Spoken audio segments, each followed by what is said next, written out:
Okay, it is just a little bit before 6 o'clock, so we can get started here. I'm sorry for the peanut gallery in the background. But today we have Patrick O'Malley talking to us about growing fruit trees in Iowa and how to maintain your small orchard. And so he can do a little bit more introduction on his credentials, but we're happy to have you here, Patrick. I'll take it over to you, or let it over to you.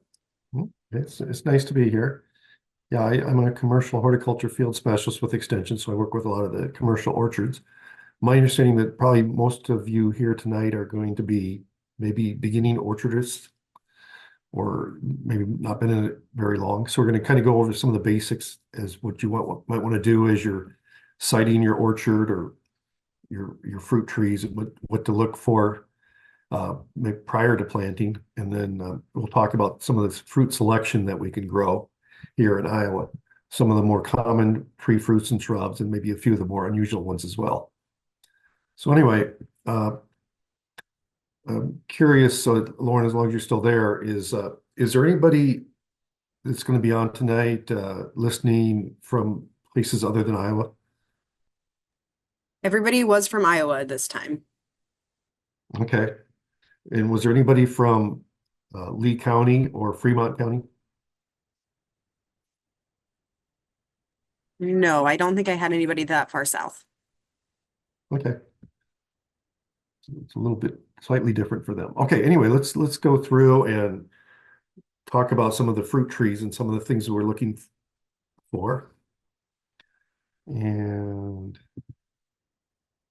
okay. Okay, this first slide is more about different aspects, especially if you were a commercial grower, is determining the potential market for the crop. We're not going to talk a lot about that. The part in black is what we're going to talk about is we're going to determine if your site's suitable for the crop, some of the climatic conditions, the topography, the soil conditions, how they all affect the production of fruit here in Iowa. Again, we're not going to do much on it. We're not going to talk about the business marketing plan. And so I think Lauren provided some resources out there, including Growing Fruit in Iowa, which is a good background publication to have, and Fruit Cultivars for Iowa. The Fruit Cultivars for Iowa is maybe not the newest publication, but it's got a lot of tried and true cultivars of fruit for both our tree fruits and for our small fruits as well. Okay, this is another one more towards marketing that we're just going to skip over. So here's an important one though, is pollination requirements when it comes to our tree fruit. And so, or to our fruit, I guess some of the non-tree fruits are listed here, but as you can see, strawberry, raspberry, grapes, sour cherries, they're all self-fruitful, including the European plums. But there's actually two types of cherries, like there's sour cherries and there's sweet cherries. And you'll see sweet cherries are down below where they're self-unfruitful, which means that you need to have two different cultivars to cross-pollinate each other.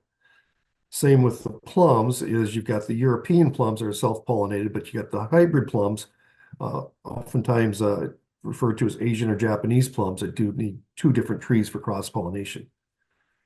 As far as the self-fruitful, you go on the list, you see the nectarines, most apricots, brambles, most grapes, blueberries, service berries, currants are all self-fruitful.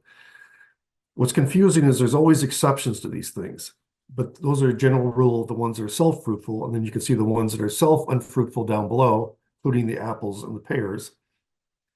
And we'll even talk about, we'll eventually talk about pawpaws a little bit. But anyway, so you've got the self-fruitful and the self-unfruitful fruit. And the main point here is if you've got a self-unfruitful fruit, and say that fast 5 times, is you do need two different cultivars. So if we're talking apples, you can't have two Honeycrisp apples and expect them to pollinate each other. You need a Honeycrisp and say a Gala to cross-pollinate each other. Now let's look at some of the site considerations, and that would include climate, topography, and soils. And we'll start off with climate. And probably one of the most important things here in the upper Midwest would be the winter temperatures, how cold it actually gets. We'll start off with that. So the main limiting factor of what fruits we can grow is the low temperatures, the average low temperatures that we get in the winter. And so we need to have ones that are adapted to our climate. And we'll get into the USD USDA temperature zones in a moment here. In fact, we can see them here. Here's the most updated USDA plant hardiness zone maps for the state of Iowa.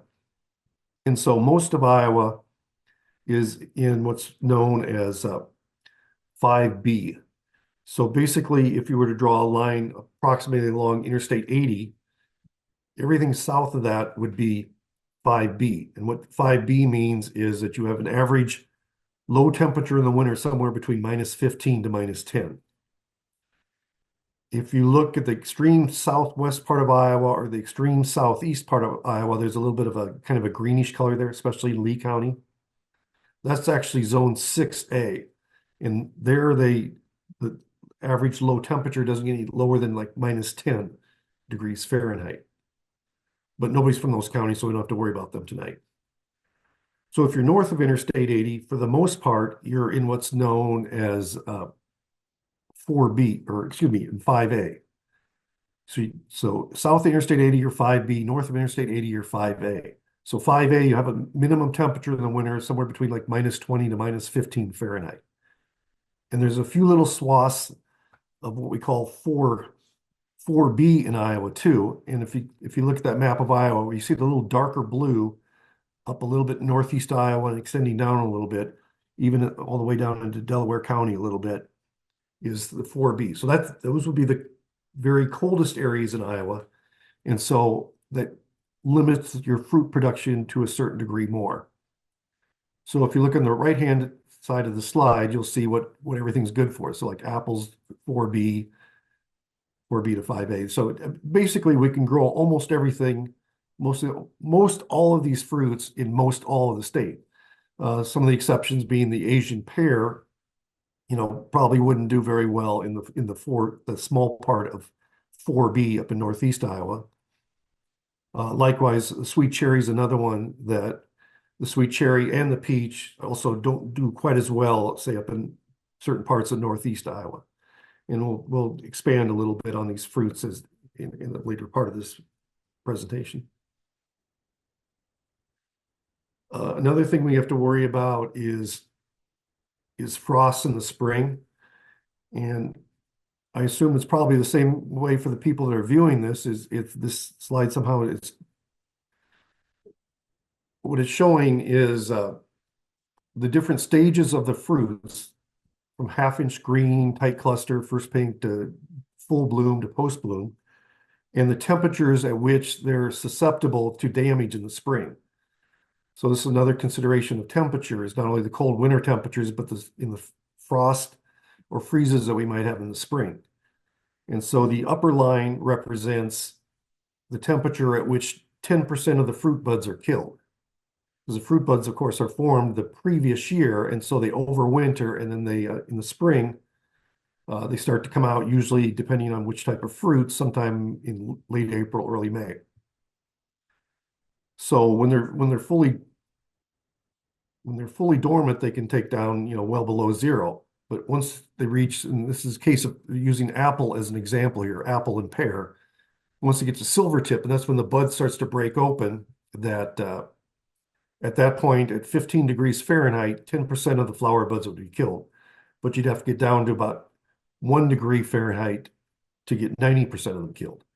So they're pretty hardy at that point. I'm not going to spend a whole lot of time on this, but as you get further into spring, so by the time you get to, say, you get to full bloom, at that point, at 28 degrees Fahrenheit, you're losing 10% of the flower buds. And at 25 degrees Fahrenheit, you're losing 90% of the flower buds.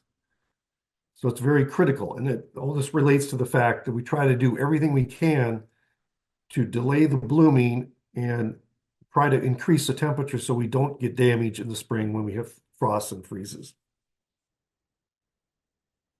And a lot of that can be related to elevation, as we see here. Cold air is heavier and has a tendency to sink. It's sort of like water. It kind of goes to the lowest spot. And so the last place you want to put your fruit trees is at the bottom of a hill, because especially up in northeast Iowa, you have places have some pretty steep hills where there could be more than a 10 degrees difference from the top of the hill to the bottom of the hill, where the bottom of the hill is much colder, especially on those nights where there's not much wind and it has a tendency for the temperature to really decrease quite rapidly when there's no wind, and so you're more prone to get frost. That's why we generally plant fruit trees on the side of a hill. And I'm not sure how well the picture demonstrates it. The other thing you need to worry about too is if you've got like a windbreak or a bunch of shrubs or several trees along the hill. So say you've got your fruit trees midway up the hill, and below the fruit trees, you've got a bunch of other trees and shrubs, like perhaps a windbreak, that can block the cold air so it doesn't get to the bottom. And so you may have a frost pocket right in front of those trees there as the cool air is going down the hill. So it's another thing to consider. But if you'll see, a lot of the commercial orchards are usually on higher ground. They're usually not near a creek because that's going to be a tendency to be lower ground. Again, the tree fruit adaptation, I think we saw that earlier. As far as high temperature in fruit trees, generally not a limiting factor. The problem can be if when we have real high temperatures, get a lot of days in the 90s, upper 90s. That's oftentimes when we're having droughts too, and then water relations can be a problem. The other thing with high temperature is, say in the fall, especially in the case of apples, is if we have warm days and warm nights, say in August and September, that will stop the formation of especially the red colors on apples. Sometimes you get a red blush on pears too. And even sometimes on peaches, you can get kind of a blush on them. But if we have the high temperatures, the anthocyanin, which causes that red color, does not develop well, or at least it's usually present, but it doesn't usually show that well under warm temperature conditions, especially at night in the fall. Length of the growing season can be a factor for some of our late maturing apples and pears.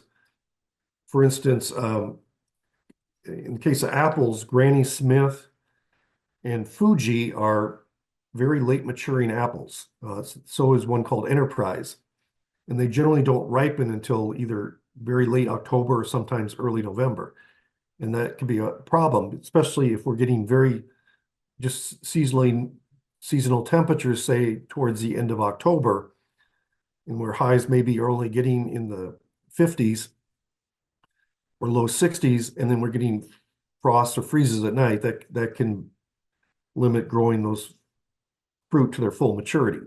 Another one that ripens really late is Gold Rush, a very good apple, but I wouldn't recommend it, say, north of Highway 30 in Iowa. But if you're south of Highway 30, you're pretty much okay. And by the way, Gold Rush is a very good apple. So you don't want to grow ones that are too late. There's actually some apple cultivars that don't ripen until maybe mid-November, and we would definitely not want to grow those anywhere in Iowa.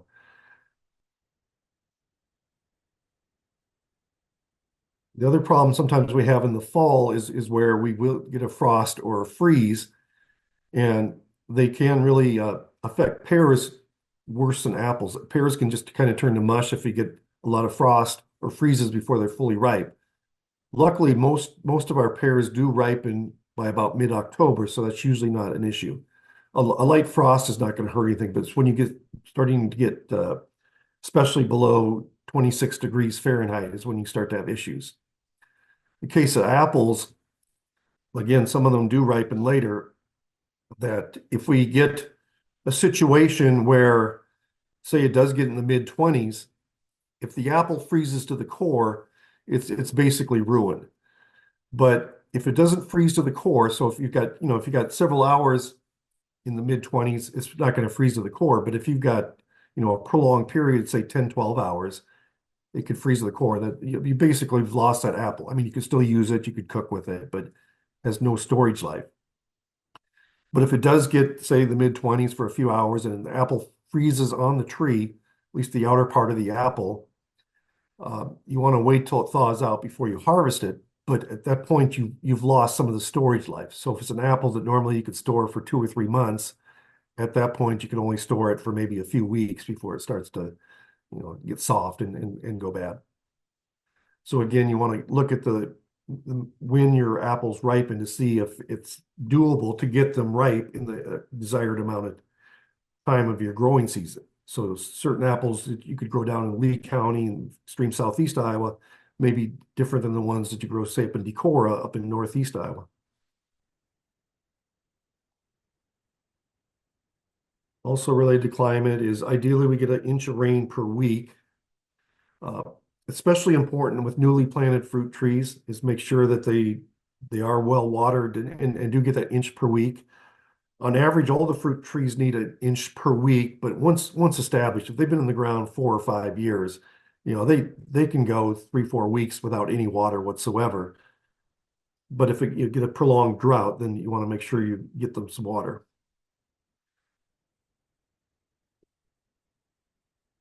The direction we plant our fruit trees is very important as well. And here, this chart here is demonstrating or is looking at the different directions. So say you've got some sort of slope, whether it's a severe slope or just a small slope, we're looking at the direction the slope faces. So if it faces to the north, it's going to have a little bit less sunlight versus the south. And so you can see each of these factors for the north, south, east, and west slope. So to summarize it, it's sort of the best of all worlds. If you had that option, and I know some people just have flat ground or just their backyard, but if you do have the options of these slopes, for the most part, the best one for most of our fruit trees, if you could have it, it would be an east slope.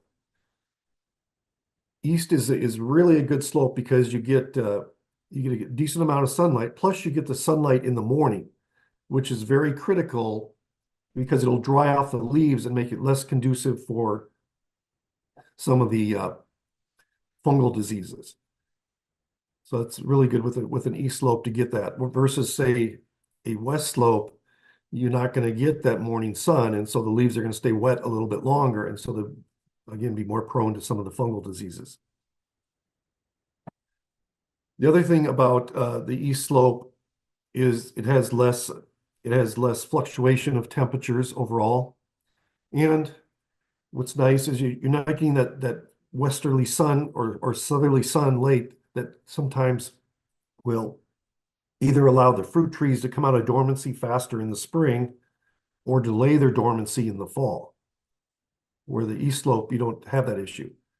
After the east slope, I'd say the next best slope would probably be the north slope. But if you do use like a north slope, you need to have a cultivar, say, of apple that ripens relatively fast. You don't want one of these like Gold Rush that ripens at the end of October because you do have a little bit less sun units.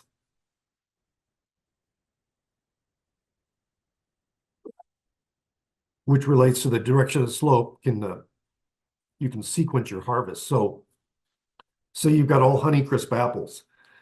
So if you grow some on a south slope and some on a north slope, the ones on the north slope will ripen maybe a week or 10 days later than the ones on the south slope. So within that same variety, you can change the ripening dates.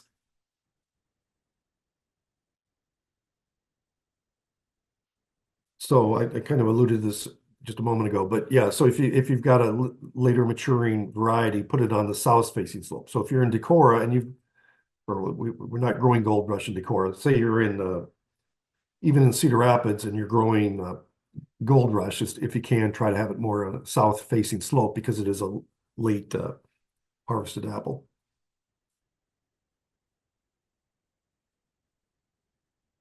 All right, here's talking of slope. Here's the different levels of slope, and we'll actually have in the soil test in the soil survey books and something they'll list the different slopes. Basically, you don't want anything on the 30 to 40%, 20 to 30% slopes. It's just too difficult to deal with. So you want the lower slopes, and this I think illustrates it better here is so tree fruits, we can do it on relatively flat soil, which would be 0 to 2% slope. 2 to 5% is okay, 5 to 9%, 9 to 14's okay. But the 14 to 20, you're starting to get too much So if you go back here, you can see with the 14 to 20, that kind of that degree of slope, that rise per 100 feet. Now, if you're growing in your backyard, you're probably not dealing with any sort of 14 to 20% slope, but again, you don't want to have too much slope.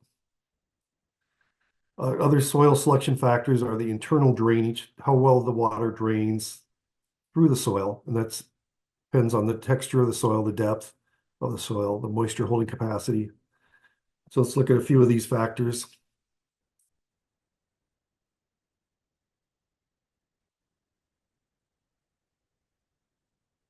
So as far as rooting depth, we're basically talking about tree fruits and shrubs today, and they've got the deeper root system. And so their roots can go down to about 3 feet. And so you need to have good drainage in those top 3 feet of the soil to make sure that the roots don't get drowned. Most of the roots are going to be in that top foot, but still you need at least 3 feet of good soil with decent drainage. As far as our fruit trees go, some of our more common fruit trees, this is their relevant tolerance to wet soils. So if you do have a situation where the soil's wet, um, ideally you look for another spot, but if it's your backyard and it's your only choice, then you may want to look at it this way, that your pawpaws and pears are the most tolerant to wetter soils. They're not going to do well in a saturated soil that stays wet most of the year, but they have more tolerance than some of the other ones. The ones that have the least amount of tolerance to wetness are the cherries, especially sweet cherries. If you have ground that stays wet several days after a rain, don't even think about doing sweet cherries because you'll get a year or two out of them and they'll die. They just can't handle that. Sour cherries are a little tougher. One way you can test to see if how well drained your soil is you can dig these soil test holes. So you dig a hole about 3 feet deep. It doesn't need to be excessively wide, but try to have straight sides on it. You fill it with water and then you check it after 3 days. If there's still water in the bottom of it, that's a bad sign. Now, this is keeping in mind that during a period of time where it's not raining. But if there's water at the base after 3 days, you probably want to look at another site.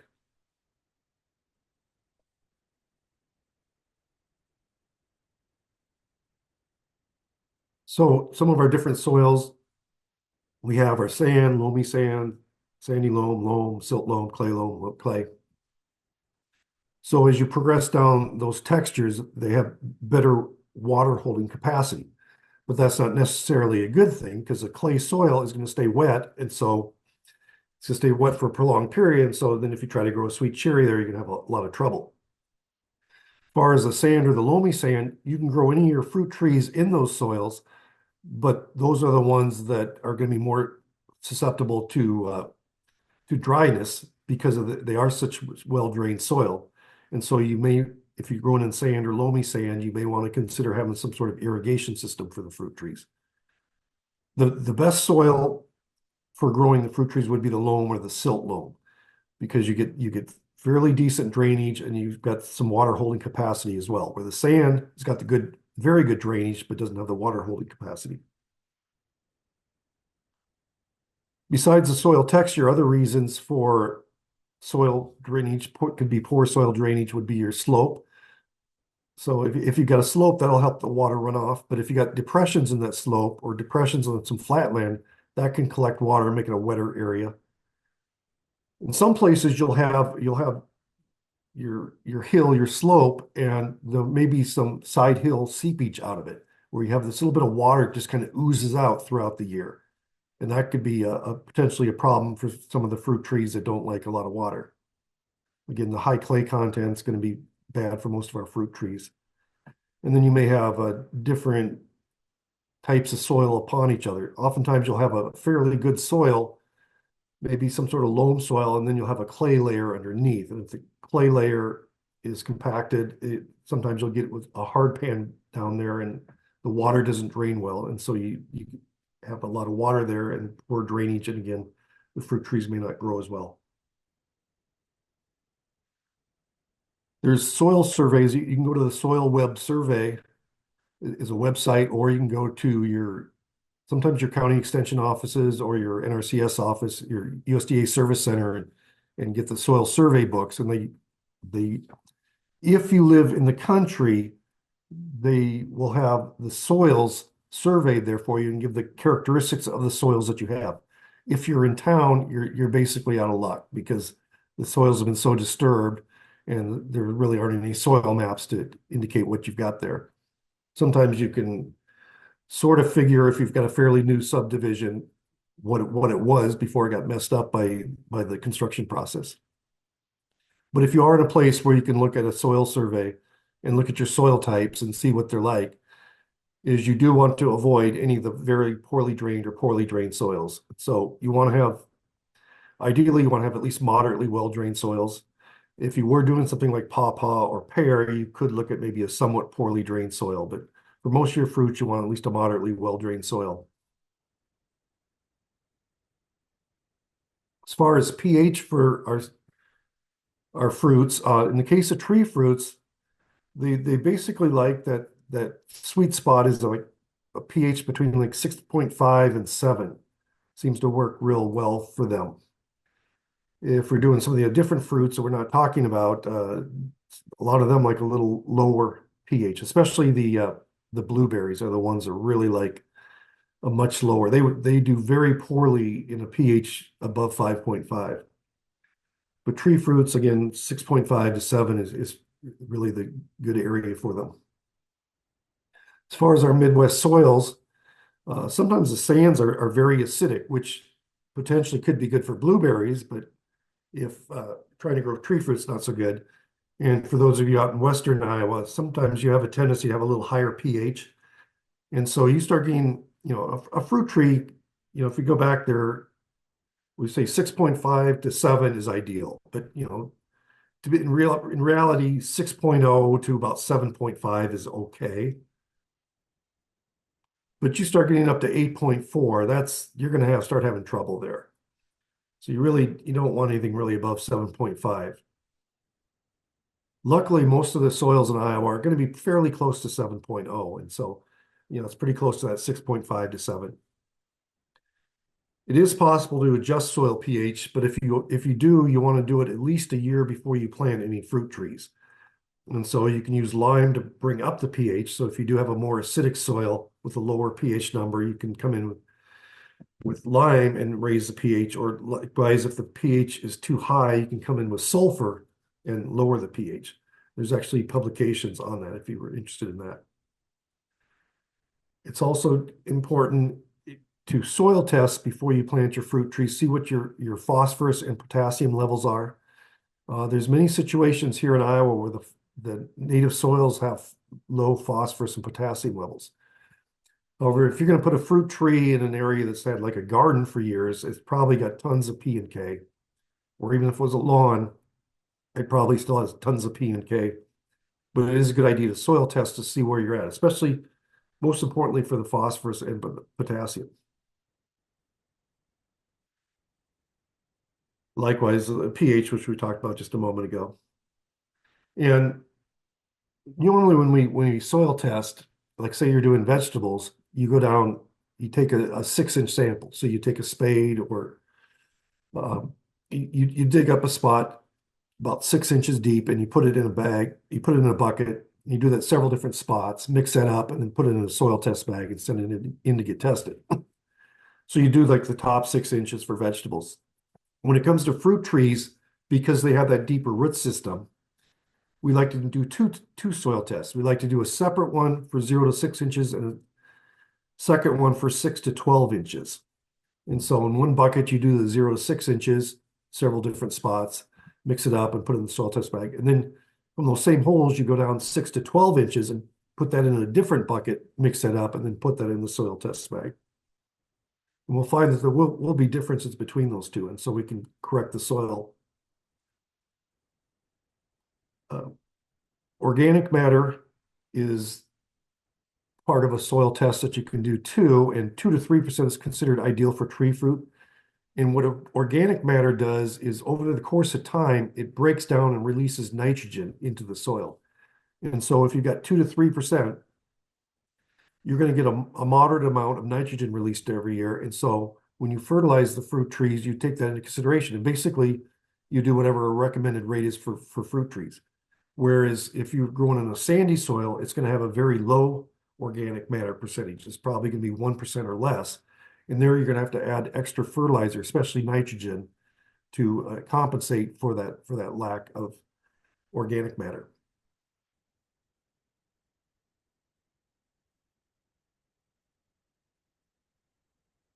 Sometimes you will have higher levels of organic matter, and you can see here that it can go up to as high as 20%. You start to get up there, we sometimes call those peat soils. But if you have a soil that does test out, say we'll say over 5% or higher as far as organic matter, that can be a bit of a problem because anytime the temperatures are warm enough, the organic matter breaks down to a certain degree and releases nitrogen. Well, it's good to get a lot of nitrogen to the fruit trees, but we don't want a lot of nitrogen in the late summer and fall because that'll stimulate the trees. And because of that, they may not go into dormancy quick enough in the fall, and then they may get some injury in the fall or early winter because they haven't achieved dormancy as fast. So we kind of recommend not planting fruit trees on soils that have higher than a 5% organic matter percentage. In the past, I would tell you to do soil testing at the Iowa State University Soil Testing Lab. Unfortunately, that closed a few years ago. And so now we look at some of our neighbors to the east and north, University of Minnesota and Wisconsin, have good soil testing labs. That's a good place to do that. But it is a good idea to soil test prior to planting your fruit trees.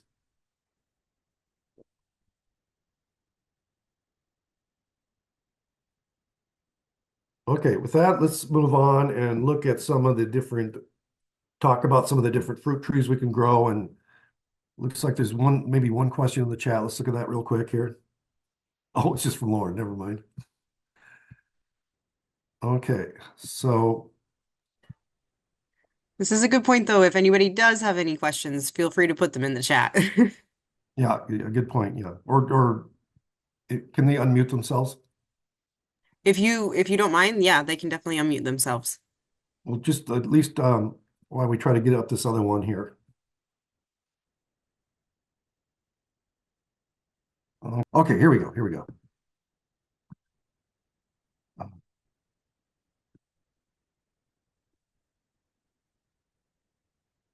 Okay, so got that. And okay, are you seeing this one?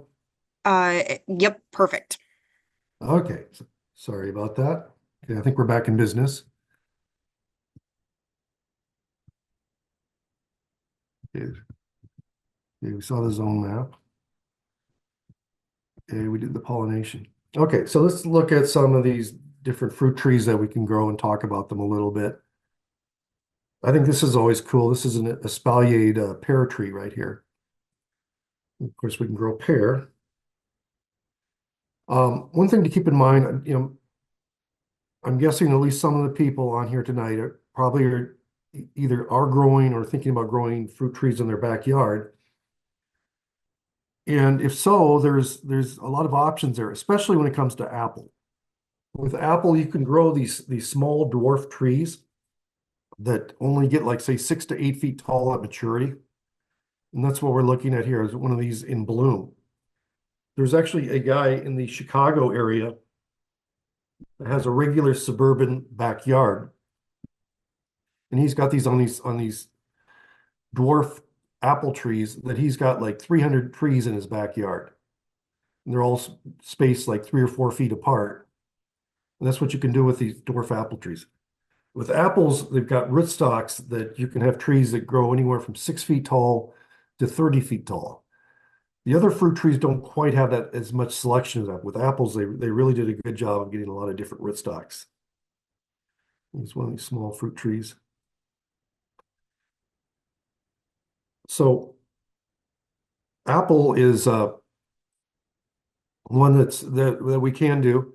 Unfortunately, if you're in a city, it's really hard to grow apples unless you do some sort of spray, whether it's a chemical spray or an organic spray. The reason being that a lot of people have apple trees and crab apple trees. And by the way, apples and crab apples can pollinate each other. But because of that, there's a lot of disease and insect pressure in a city. And so you're probably going to have to do some sort of technique to protect the apples. You could use the conventional chemical sprays.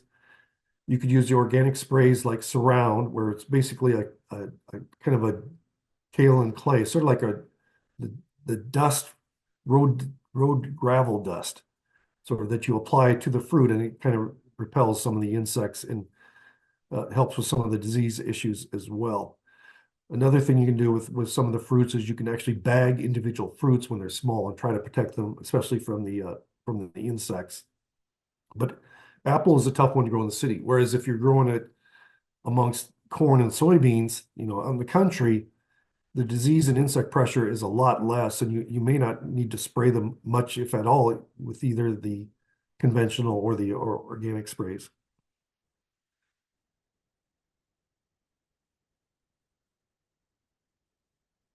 Okay, plum trees. Plums are this is European plums. My thought is that we've got all these fruit trees, whether it's apple, pear, plum, or whatever, and they all have these nice flower displays in the spring. Is why plant a crab apple when you can grow a tree that hopefully you can get some decent fruit off of and still get that nice flower display in the spring. Here we have, this is actually a European plum, and these are self-pollinating. And so they, one a single tree of this, and you can get a nice fruit selection from it. And plums are, I'd say, easier to grow than apples, especially if you're growing them in the city. They don't seem to have as much disease and insect issues. There is one thing called black knot. It's a fungal disease that kind of grows on the stems sometimes that can be an issue, but it's got a nice control method, is you can basically just prune it out when you see it instead of having to spray something. Asian pear is probably one that's underdone. Again, other than for a few counties up in northeast Iowa, I think Asian pears are plenty hardy here in Iowa. I've had situations where it's gotten 25, 30 below and not seen any damage on them. And as far as flower displays, they probably have a better flower display than most crab apples, although it is usually more kind of a whitish to white with maybe a tinge of pink flowers to them. The Asian pears are probably one that, like I say, are underdone. They're fairly easy to grow. It does require two different trees of different cultivars to cross-pollinate, and they generally produce round fruit that are crunchy when you eat them.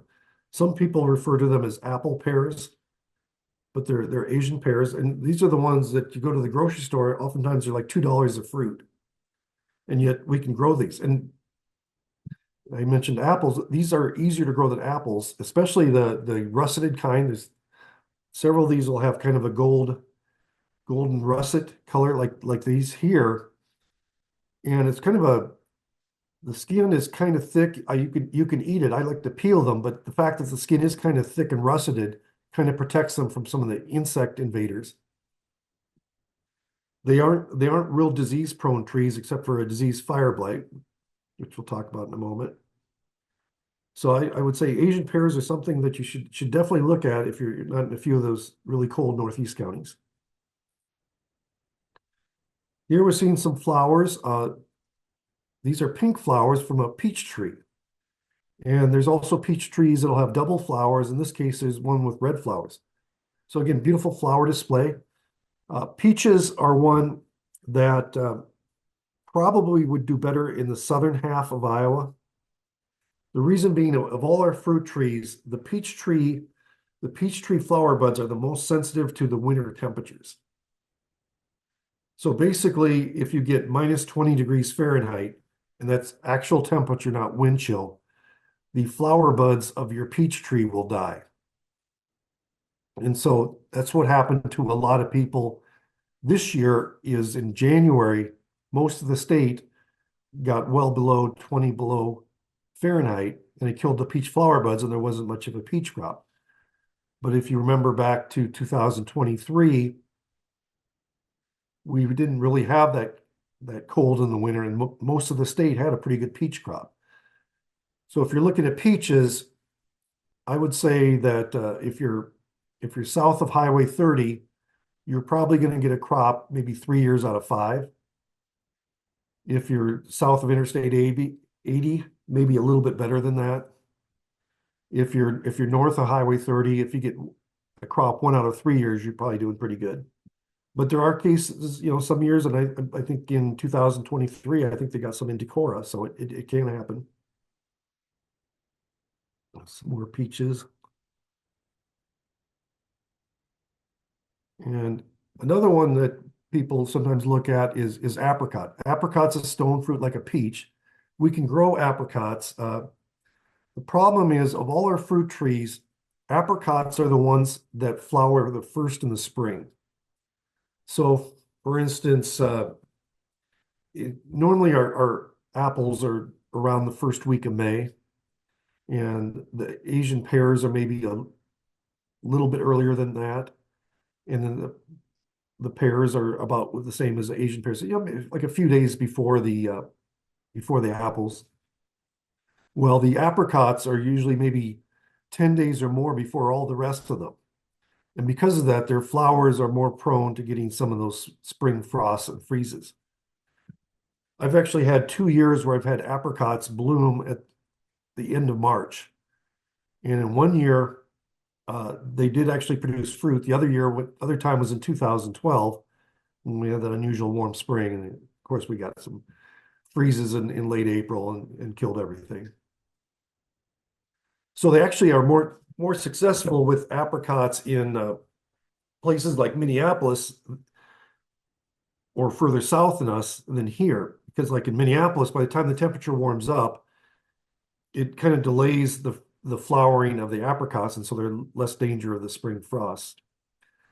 So we can grow apricots, but it's kind of risky. I probably grew them for like 15 years, and I probably got apricots 7 or 8 out of those years, and I'm based in the Iowa City area. Okay, it's looking at some of these fruits here, are the more common fruits, the European pears and the Asian pears. We can grow both of those. European pears are a little different in that you've got to harvest them off the tree while they're ripe. Or they're ripe, but they're not going to be soft yet. They're still hard when you harvest a European pear, and you have to put it on a counter and then let it fully ripen and at room temperature on the counter. So usually once they start to turn kind of a yellow blush, you turn yellow and maybe have a little bit of red blush on them, you harvest them. They should still be hard, but you let them sit around for a few days and then you can eat them. The Asian pears, you just harvest them basically once you see a few start to fall off the tree, that they're ready to start harvesting. But the downfall to both European pears and Asian pears is they're susceptible to fire blight. This is a bacterial disease. Apples can get it too, but it just basically, it comes in and sometimes it'll get in through the flowers of the plants, but it'll just start to brown up the new shoots of the growth and cause the shoot tips to brown up and die. And unfortunately, Asian pears are the most susceptible to this. The European pears get it too, but you can look for cultivars of European pear that are less susceptible to the fire blight. Likewise with apple, there's some that are very susceptible, but there's also some cultivars that have a lot of resistance to the fire blight. But that's like the one downside to the Asian pears is that they are susceptible to fire blight. So if you do grow them, you may not want to have them near any other susceptible European pears or apples. As far as cherries go, is the sour cherries are self-pollinating. They're fairly hardy, and they're actually becoming kind of a go-to fruit or one of those niche fruits that people really like because the cherries are supposed to help with inflammation and all these things. And a lot of people are making cherry juice and growing sour cherries, and they do pretty well for us. You sometimes maybe have a little bit of birds on them, but not as bad as you would with the sweet cherries. The sweet cherries, of course, with the name are much better flavor, but they're harder to grow.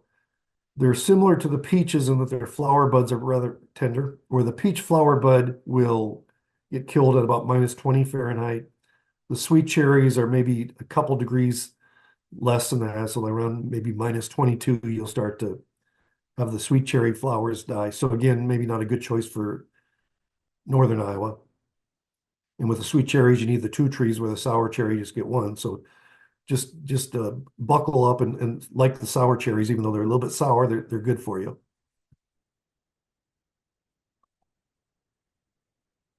Other tree fruit that we can grow include the European plums. This would be like the Stanley type plums. They're self-pollinating versus the Japanese American hybrids that do require cross-pollination. The peaches we talked about and the apricots. Okay, moving on is let's look at some of the other shrubs and trees that we can grow here in Iowa besides the real common ones. And start off with the currants. We've got there's red, white, and black currants that we can grow. These grow on small shrubs. They're about somewhere in the neighborhood, maybe 3 to 4 to 5 feet tall. And they have these little clusters of fruits that are maybe a little bit smaller than peas. They're easy to harvest because you just take your fingers and just rake off like 10, 15 fruit at a time. There's the leaves. Here's one of the white fruited ones, a white imperial. And related to the currants are the gooseberries. Gooseberries are another shrub we can grow. The downside to the gooseberries is they do have thorns where none of the currants do.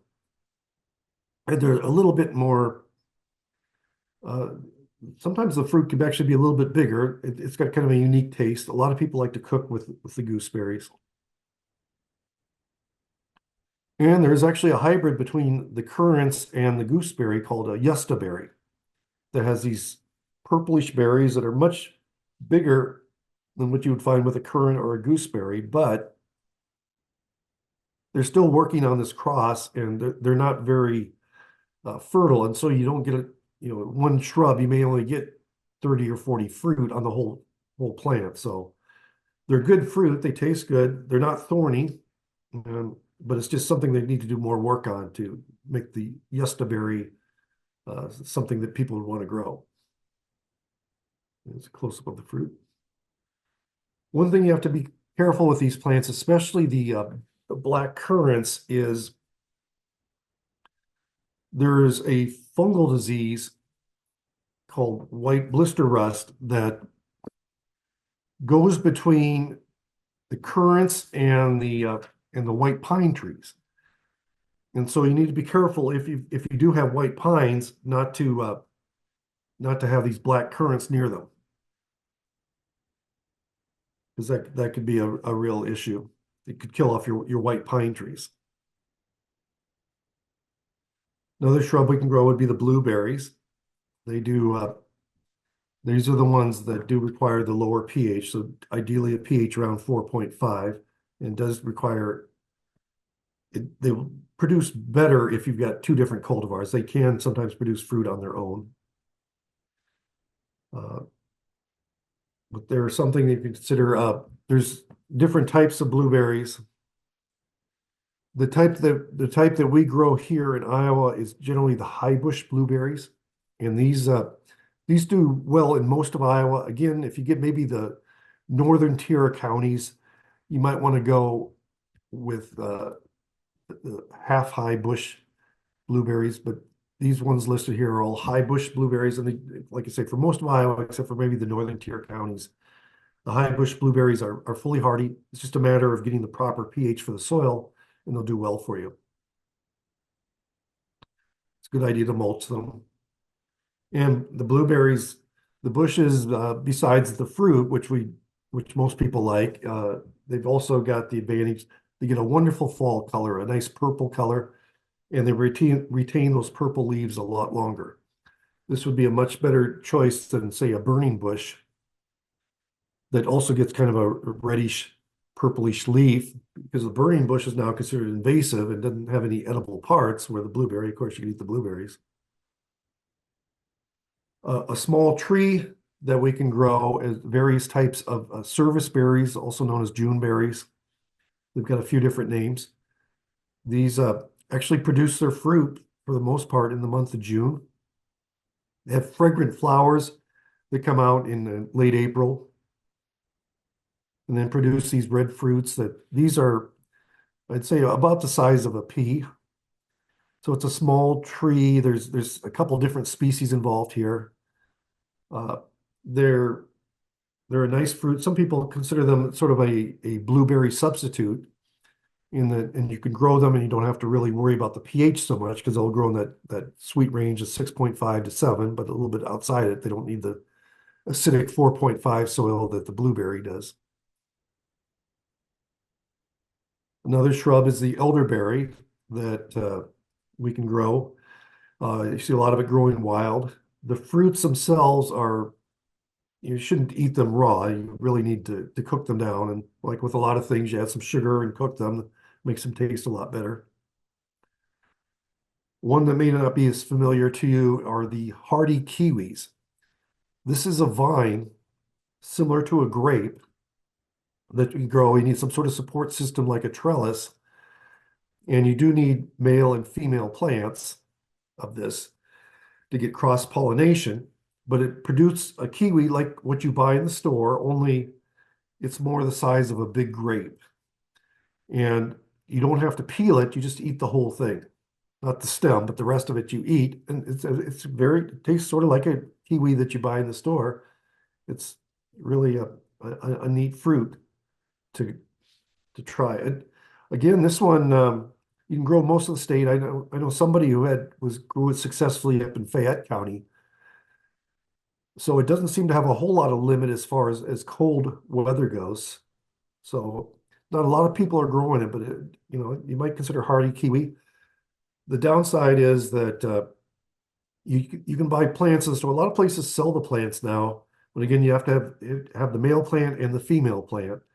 And one male plant will usually pollinate like about 7 female plants. But you buy these plants in the store, they're relatively small, and it may be like 6 or 7 years until you get any fruit off of them. And those are kiwi vines there that some people use them for their uh, landscaping value. And there is actually one type of kiwi where the male, this one species of kiwi where the male has this variegation where kind of white and pink on the leaves. Oops. Okay, another tree fruit that's actually found in the wild here in Iowa and parts of southwest and southeast Iowa is the pawpaw. So this is a very adaptable tree. It can be grown in full sun. You'll find it sometimes in the shade. It will still produce fruit in half day sun. So most of our fruit trees really like full sun. This one can tolerate less than full sun and still produce fruit. And if you don't get a hard frost in the fall, it gets a brilliant gold color yellow leaf in the fall. It's got these flowers in the spring that are kind of a burgundy color, and they're supposed to, at least to flies, is to mimic meat because their carrion flies are one of the pollinators of this. And so they have these flowers that kind of look like raw meat, and then some of the butterflies and the carrion flies come in and pollinate. And they produce fruit, usually in clusters, and it's a dessert fruit. Tastes kind of like halfway between a mango and a banana. Here's some fruit here. You can kind of see a size representation from the rulers. And the fruit on the bottom there have been peeled. They're usually kind of a golden yellowish, sometimes whitish color fruit. So you eat the flesh. It's a nice dessert fruit. And then again, the nice yellow color of the leaves. Another shrub that you could look at growing would be the cornelian cherry or cornus moss. So this is actually a type of dogwood. And generally they produce these reddish fruits. They're a little bit bitter, but they're edible. There is a cultivar you can get that has yellow fruit as well. So they have these nice yellowish flowers in the spring, which are quite ornamental, and then they produce the fruit as well. Again, it's one of these fruit you probably don't want to eat a lot of raw and unadulterated, but cooked and with sugar is pretty good. And one that's not really native here, but is found in the wild sometimes is the persimmon. And the persimmon uh, produces a fruit about a little smaller than a golf ball. And so it's one that can be grown. It's another situation where you have to have separate male and female trees. Although there is a cultivar called Meader, Meader, that was developed out of New Hampshire that you buy one tree and it will self-pollinate. So it has male and female flowers, where usually with persimmon, you've got a tree with just male flowers and one with just female flowers. So they do have one that has both on the same tree, so you can get by with one tree. So it's kind of an interesting fruit to try. Another shrub would be the aronia, which is a shrub that it's gotten some commercial interest. They do use the fruit for food coloring sometimes in some of the fruit drinks. They'll use it to kind of get a more of a dark purple color to the fruit. As a commercial fruit, it really hasn't taken off real well in Iowa as far as any of the juice companies coming in and commercially buying them much. Probably because the hotbed for aronia is actually in Poland. And they grow a lot of it there, and then they sell the concentrate across the world. It's also a fruit that is maybe not the best in the world just to eat right off the plant. It's got kind of a sort of an astringent taste to it, but sometimes you get used to eating it, or if you cook it, it tastes a lot better. And of course, if you add mix it up and add sugar to it, it tastes a lot better. Mulberry, another tree fruit that we can grow. There's two main types of mulberry. There's like the Asian mulberry, and then there's the red mulberry.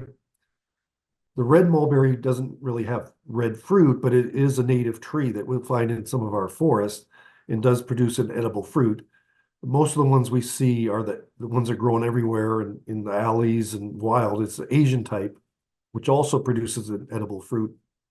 And both of these, again, have separate male and female trees. So you need a male tree and a female tree to get fruit.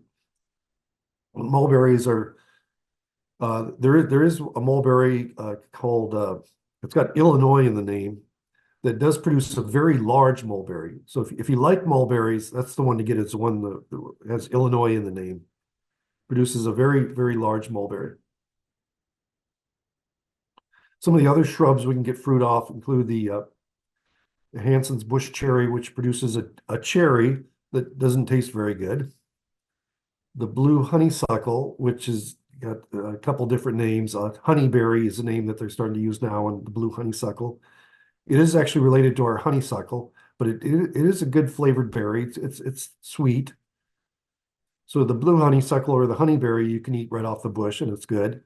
The high bush cranberry, it's a type of viburnum, has a red fruit. This is another one that you could eat straight off the bush, but you'd have to have pretty high tolerance for as astringent as it is. The sea buckthorn is that orange one there. That's I'd just stay away from that one. It's a real thorny plant. I don't like dealing with that. And then the Nanking cherry is another in the prunus family. It's a small red cherry that they're pretty good. They're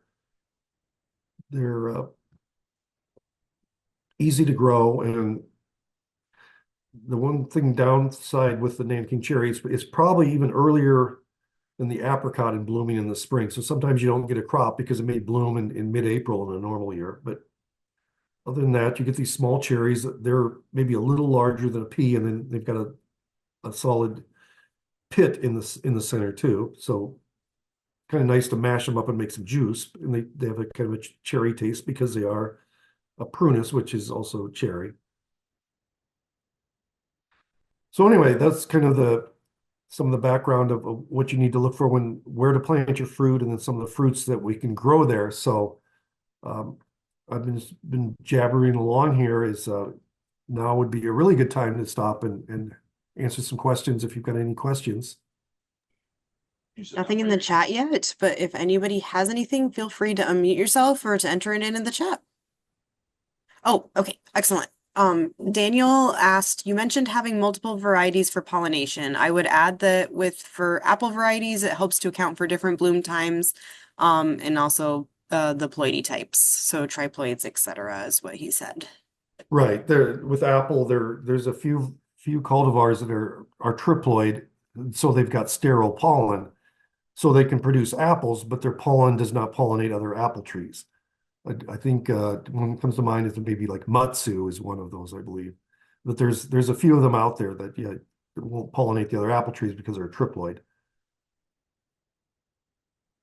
And he mentioned the different bloom times, and if you look at some of the fruit catalogs, like not that I'm promoting them, but Adams County Nursery or Starks sometimes too, is they'll go through the different apple cultivars and list when they bloom and who pollinates who. So they'll have these charts. Well, they have all the apples on one axis and the other all the apples on the other one, and where they come together and what they pollinate. In reality, though, unless you've got just all late blooming apples, there's usually pretty good overlap of bloom. So like an early blooming one and a late blooming one may only be like a week apart, and there may be some overlap in their bloom, even though they're a week apart from when they first start blooming. And in the case of apples, you've also got crab apples in there. Crab apples generally bloom on the early side for apples, so they can pretty much pollinate any of the early apples. So if you just have the just late apples, have a late apple and there's no crab apples around, and then you probably need another late apple to pollinate. But other than that, you're probably good to go. That there's probably enough apples around to pollinate everything.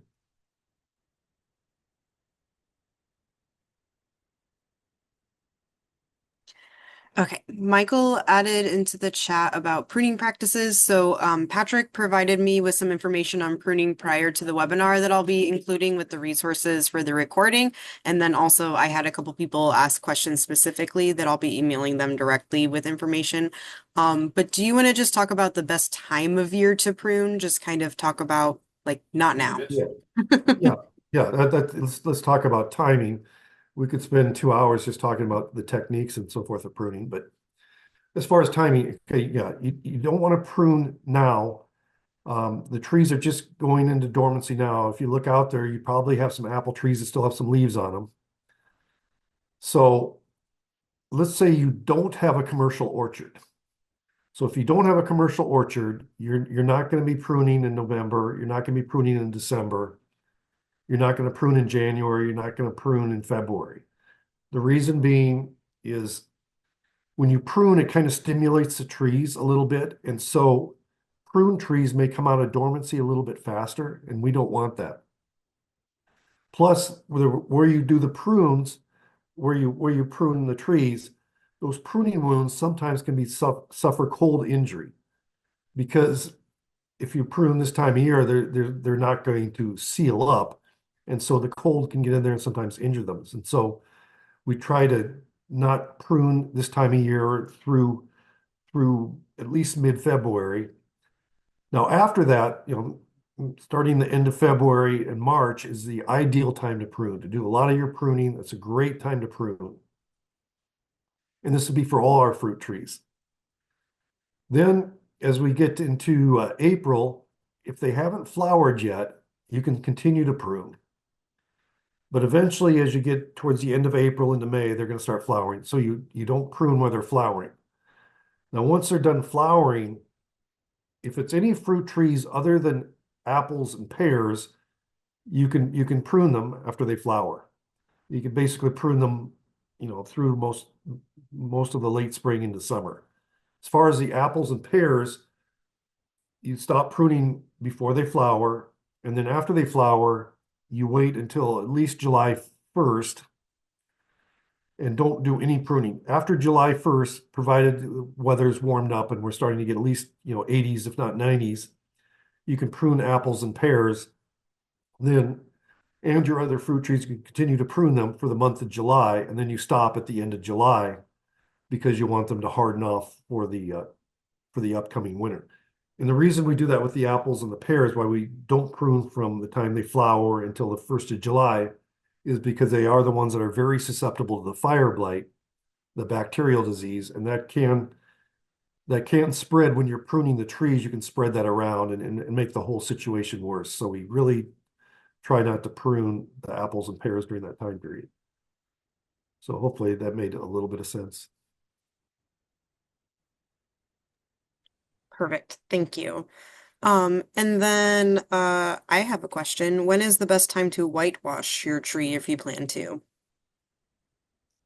Okay, I assume by whitewashing, you mean painting the trunks white? Correct. Yes, I'm glad you brought that up. That's a very good practice to do is what you're doing is you're actually painting the trunks of the trees white.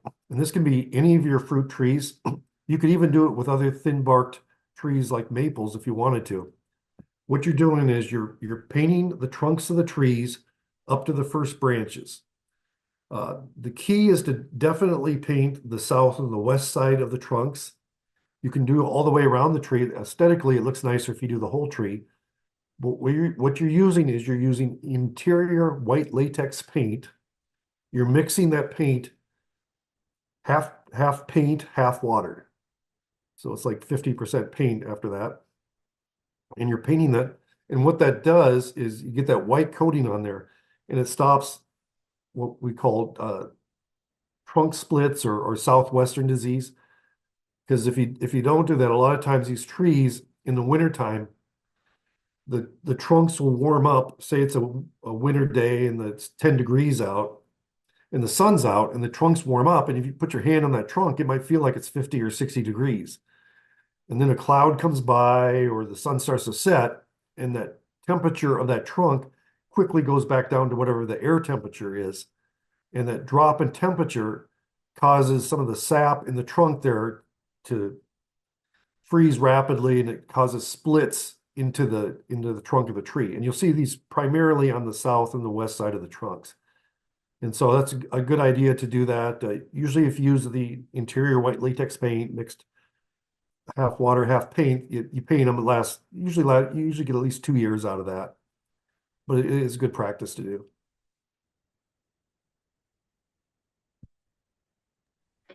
Perfect. Are there any other questions that anybody has lingering out there? Patrick did provide several resources that will be included when I send out the recording. And then, like I said, I have some people who have specific questions that I'll be contacting directly with answers. But if there's any other questions, feel free to enter them in the chat or to unmute yourself.